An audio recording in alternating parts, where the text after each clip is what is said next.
The time compass.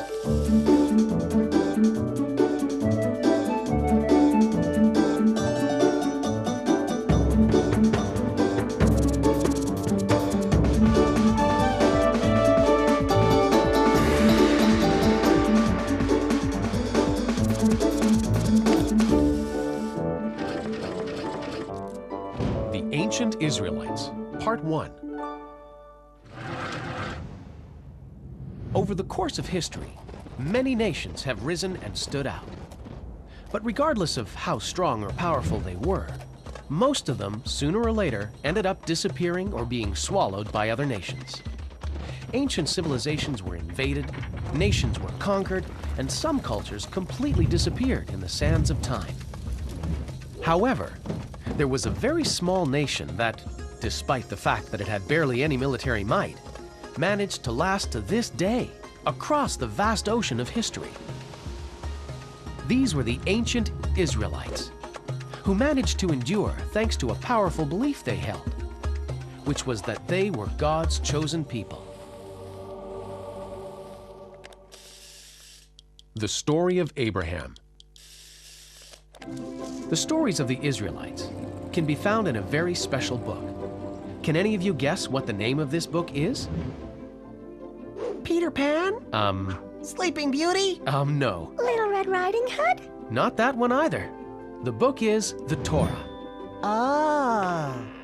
The story goes that around the year 1900 BC, Abraham, the son of a sculptor from the city of Ur, made a deal with God, who promised him the lands of Canaan. Abraham gathered together his people, and they packed up all their things and set off on the long journey to the lands that had been promised to them by God. So the Israelites settled in the lands of Canaan. But there was a slight problem. It wasn't just the Israelites that were interested in the lands of Canaan. In fact, many other peoples wanted to settle these lands. This was because the lands of Canaan were very rich and fertile.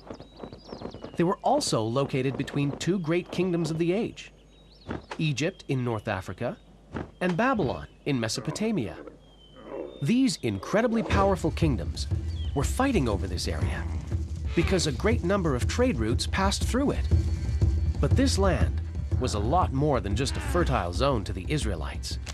It was their promised land. But the pact that Abraham had made with God involved one more thing.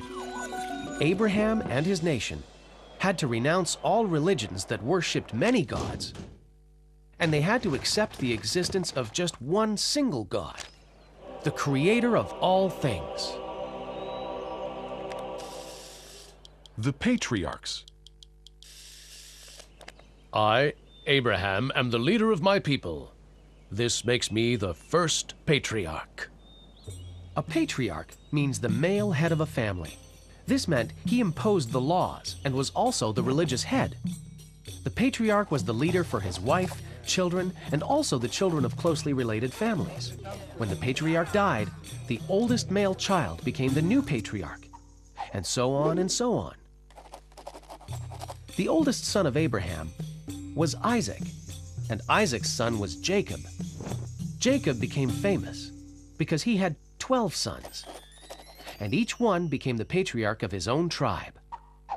These were the 12 original tribes of the nation of Israel, and it is said that the people of modern-day Israel are all descended from these tribes. Captivity in Egypt. So let's go back to Jacob and his 12 sons, who were the great-grandsons of the great Abraham. One son, Joseph, had a special gift. He had dreams about the future. One day, Joseph told his brothers about one of his dreams. In this dream, his brothers praised him and bowed before him. Well, this dream made his brothers so angry that they threw him down a well and then sold him to a caravan of traders who were going to Egypt. In Egypt, Joseph was made a slave and imprisoned. But his ability to interpret dreams made him famous and eventually brought him to the attention of the Pharaoh. The Pharaoh told Joseph about his own dreams. In one of them, there were 7 very fat cows, then 7 very skinny cows. Joseph warned the Pharaoh that after 7 years of plentiful food, there would come 7 years of hardship. The Pharaoh was convinced. He freed Joseph and gave him a job. You will be my viceroy. Years of hunger came, as Joseph predicted. The Pharaoh was prepared and had stored away enough food to feed his people. But Joseph's 11 brothers were hungry. They traveled with their families to Egypt looking for something to eat. And it was Joseph who took care of them. But things were about to change. A new Pharaoh was made ruler of Egypt. And he wasn't like the last one. He feared and despised the Israelites. He made them all slaves and treated them terribly. It is commonly believed that the slavery in Egypt lasted about 200 years. One day, a man was born who would become a great leader, a true hero, and this man was called Moses. Moses freed his people from slavery, and they left Egypt only to spend the next 40 years wandering the desert. During this period, Moses climbed to the top of Mount Sinai, where God gave Moses the 10 Commandments. These commandments were like a code of conduct that people should follow. The Hebrews protected them in the Ark of the Covenant and transported them across the desert. They believed that the long years of wandering were a test God gave them before allowing them to return to their promised land of Canaan.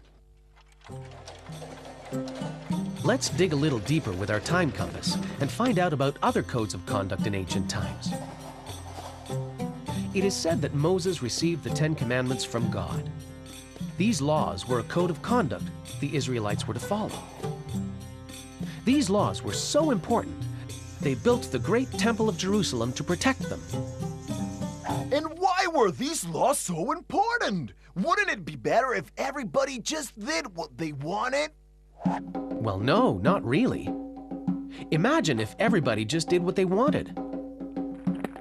People could rob, lie, or even kill without being judged by their peers. Oh, so before Moses, everybody basically just fought against each other, and only the strongest person would be able to make the rules. Kind of. Every society has rules of how people need to behave in order to get along. But sometimes they can change, depending on the whims of the most powerful. Some 500 years before Moses, around 1700 BC, a Babylonian king named Hammurabi conquered a vast region of Mesopotamia.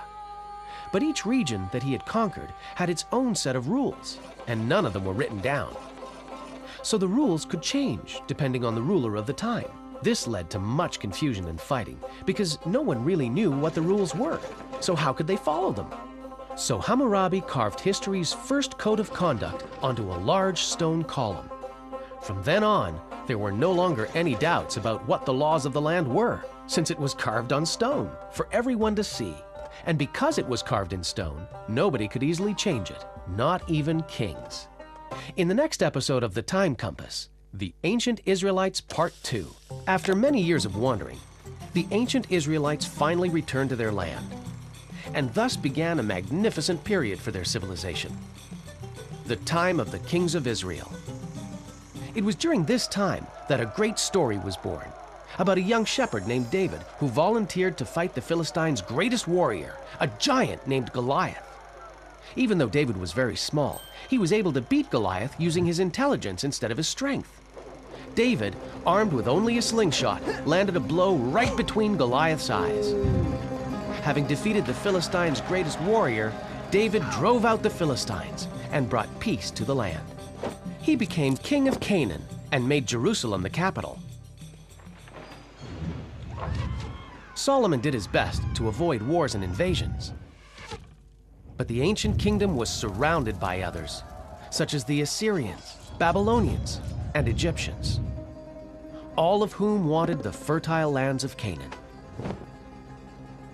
Around the year 539 BC, the Israelites returned to the holy city of Jerusalem, where they reconstructed the famous temple built by Solomon.